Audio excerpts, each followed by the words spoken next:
Registered Nurses and Midwives Association, Dr. David Tinkran-Chum, for some remarks he made during an interview on Accra-based NIT FM in June this year. In the video, which surfaced after the Ridge Hospital assault incident, Dr. Tinkran-Chum is heard to have said that some journalists have been marked and will be dealt with when they visit any hospital.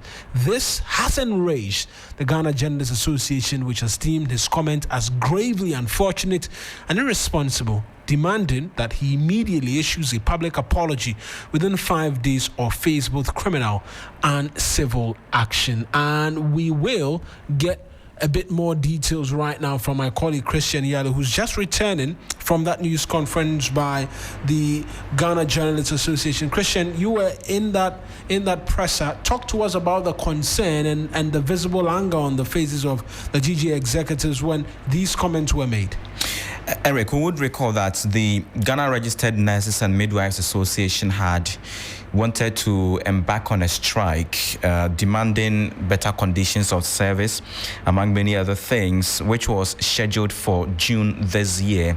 That strike was called off after a meeting with the Parliamentary Select Committee on Health, after which government made some promises to them that they were going to consider their demands, and also after that intensive negotiations that they had with government to demand for the implementation of their 2024 conditions of service agreement. And so after the call of or the suspension of that strike, Dr. Tinkran-Chum is on record to have attended to an interview on an Accra-based radio station, during which interview he said that some journalists have branded the GRNMA as political and that their demands on government as of the time were not genuine because the things or the conditions of service they were requesting are things that were to be implemented by the previous government. And so for those journalists who had branded the GRNMA as political, he wants to tell them that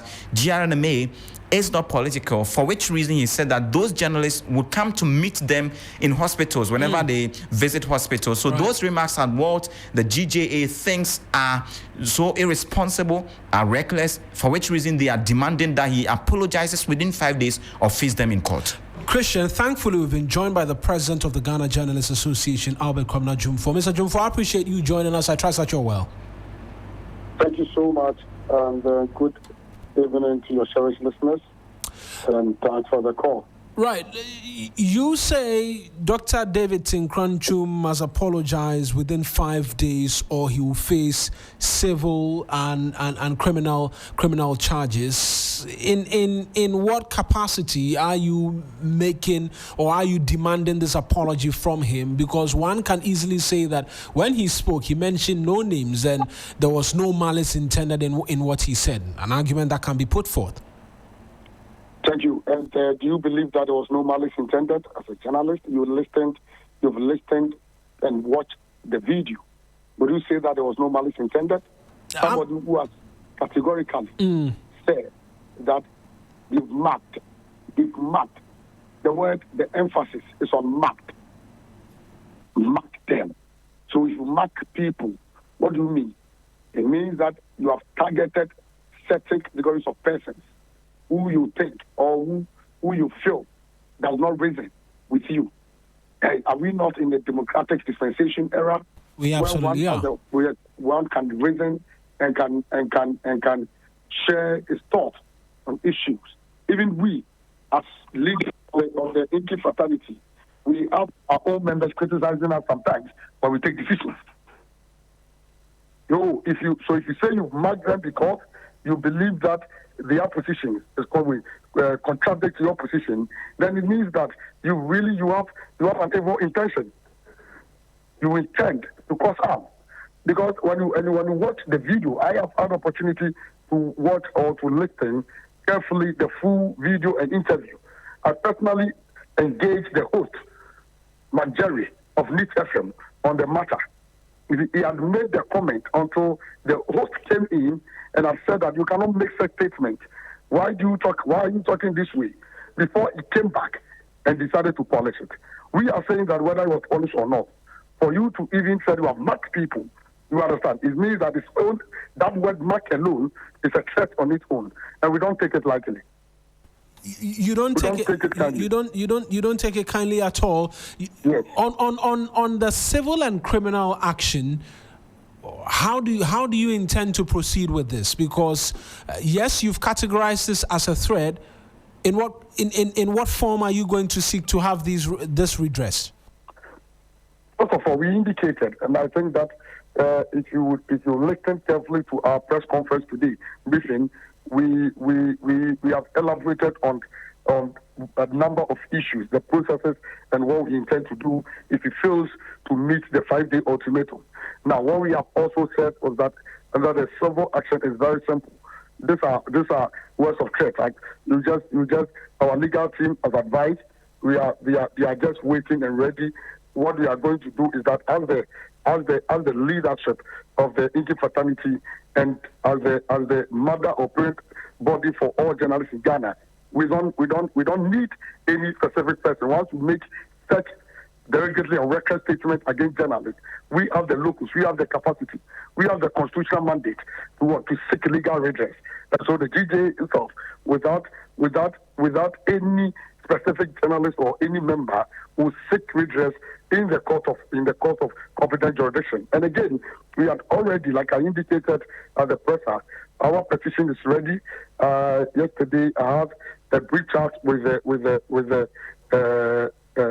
police head, and I said IGP, and we are going to send the petition to him for the police to also advise on the criminal aspect. And so it is not something we are taking it kindly. It is not something we are going to allow it slip. We can't sit here for one association, a leader of one association, to use our own platform.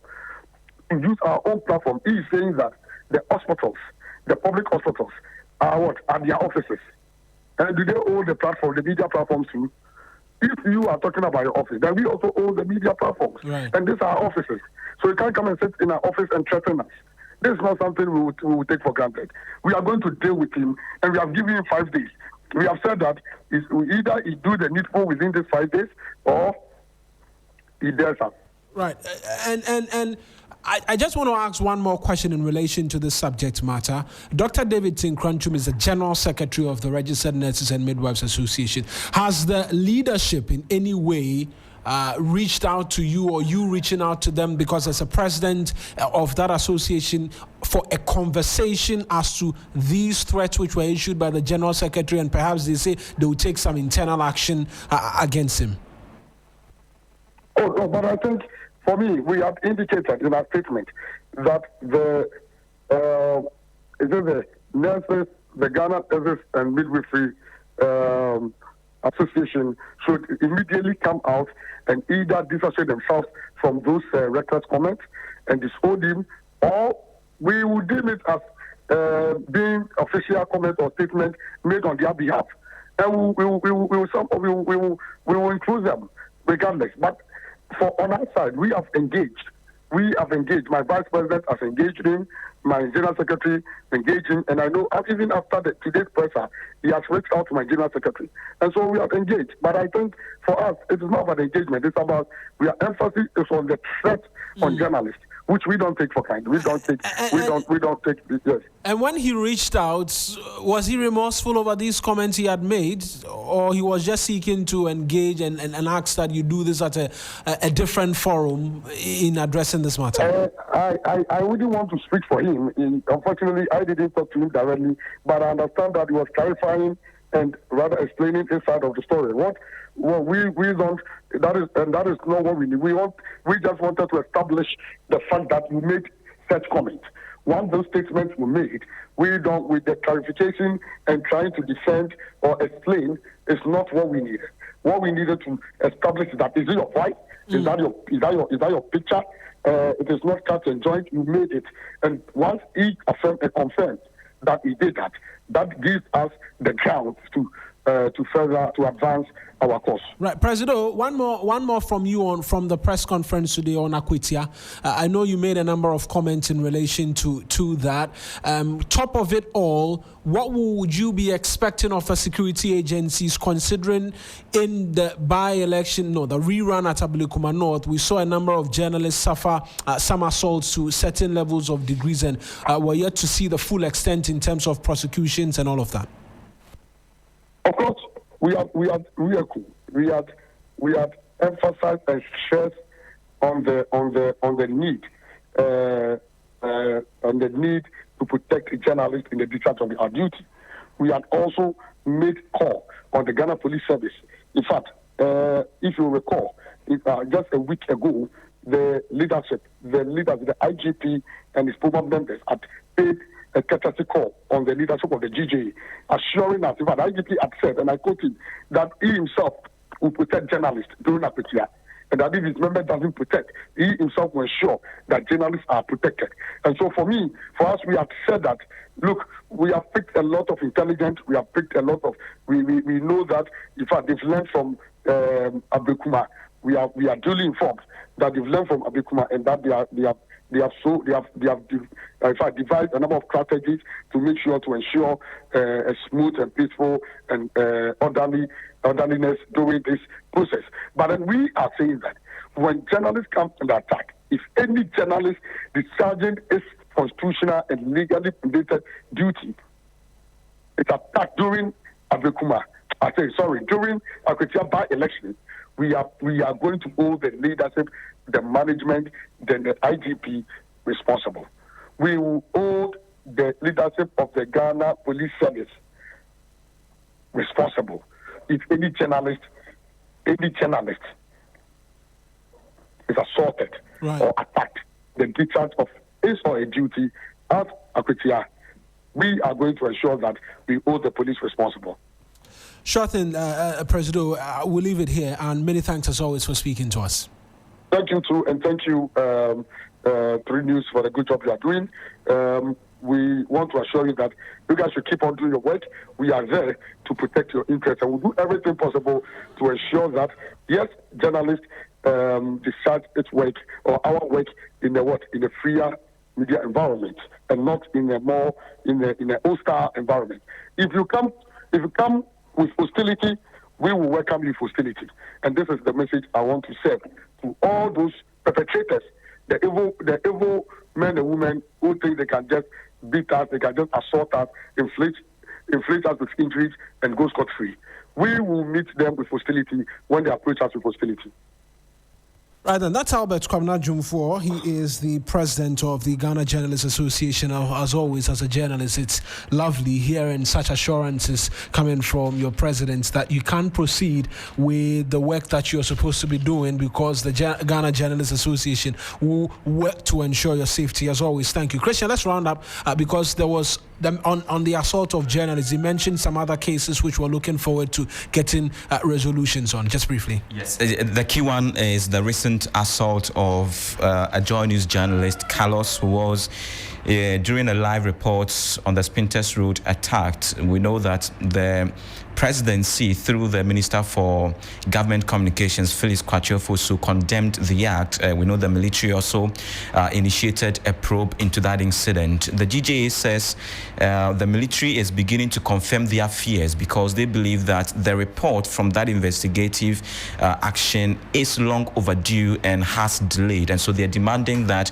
the report from that investigative process be made public and published as soon as possible. So that is basically the major highlight of the other cases of assault on journalists that the GJA wants action to be taken on right now. Christian, as always, thank you very much. Excellent work. Christian Yale, my colleague here at TV33 FM and 3 News, bringing us up to speed with the details of the press conference by the Ghana Journalists Association. In case you were wondering really what the comments of David Tinkranchum were, here's exactly what he had to say. Yeah, what kind of good? Passionate. Sunny, okay, one say, Sunny, all coming. Yes. Oh, before from Roberts, now be cut. Netra, Aquafa, a deaf, a dear, everyone say, just that is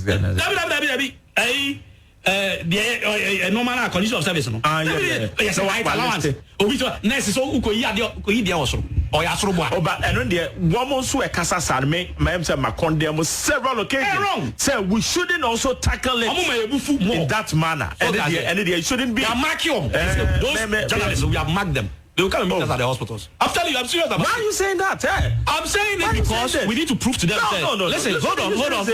We need to prove to them, say, we are professionals. We will demonstrate to them that we are professionals. How?